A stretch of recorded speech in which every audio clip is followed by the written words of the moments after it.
بارت 1 من التعرف على الادوات بتاعتنا. اللي انا بستخدمها دلوقتي دي اسمها السويفل نايف، والسويفل نايف بالنسبه لي في الشغل هي حرفيا ايدي ورجلي، بستخدمها في كل حاجه. ببتدي ان انا احدد بيها التفاصيل بتاعتي في الرسمه.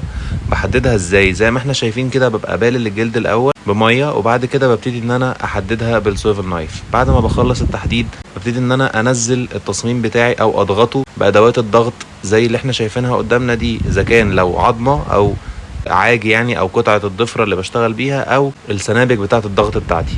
ببتدي ان انا انزل الاجزاء اللي عايزها تنزل او تهبط يعني في التصميم بالسنابك بتاعتي او بالضفره بتاعتي، بحيث ان انا ابرز الاجزاء التانية اللي انا محتاجها تظهر اكتر فوق.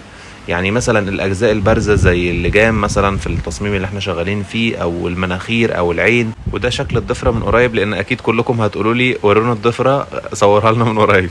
وده سمبك الضغط او سمبك الدق اللي بنستخدمه في التفاصيل الصغيره اللي مش هينفع نستخدم فيها الضفره الكبيره. وكالمعتاد مستني اعرف رايكم في الكومنتات، ولو عايزين بارت 2 اكتبوا لي في الكومنتات محتاجينه عن ايه. باي.